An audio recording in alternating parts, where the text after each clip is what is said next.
बिस्मिल्लाहिर्रहमानिर्रहीम। अस्सलाम वालेकुम दोस्तों और बुजुर्गों। दोस्तों मैं तुहाडे सामने एक नवी वीडियो लेके आया जनाब। तुसीं देखिया कि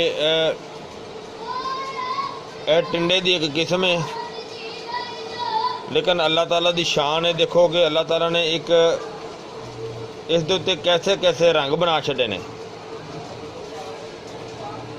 हाँ जी,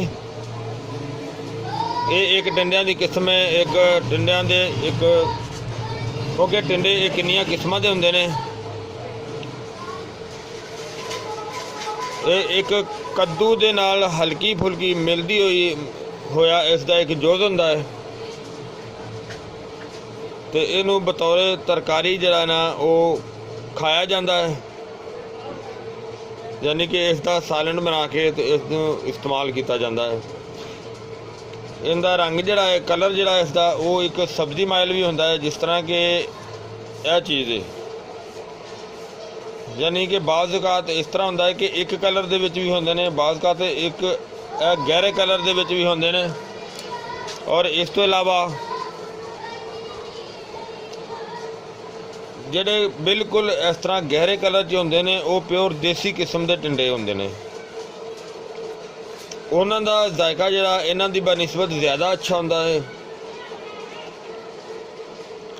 और इसका मज़ाज जिहड़ा है वो सरद तर है, यानी कि ठंडा मजाज है, मुतदिल ने। लेकिन ये जिहड़े ने वो जल्द हज़म नहीं हुंदा। यानी कि अगर इनू बतौर असी तरकारी इस्तेमाल करने लेकिन इसकी मिसल जी है ना वो ज़्यादातर कद्दू की है। लेकिन इसका इस्तेमाल जरा है ना वो दिमाग नू ताकत दिंदा है, तो वो जिसम की इसलाह करता है, एक अच्छी गज़ाइयत है।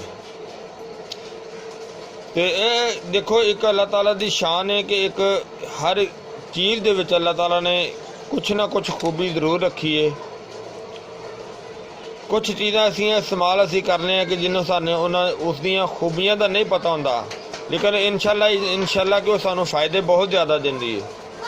जिस तरह कि हालांकि मामूली जी चीज़ है, तो इसके बहुत अच्छे फ़ायदे ने। मेन सब तो एक बतौर तरकारी असी इसनू इस्तेमाल करने खाने। तो उम्मीद है कि इंशाल्लाह तुहानू वीडियो अच्छी लगेगी। इन्हू लाइक करो, शेयर करो और सब्सक्राइब करना ना भूलियो। इजाज़त, अल्लाह हाफिज़।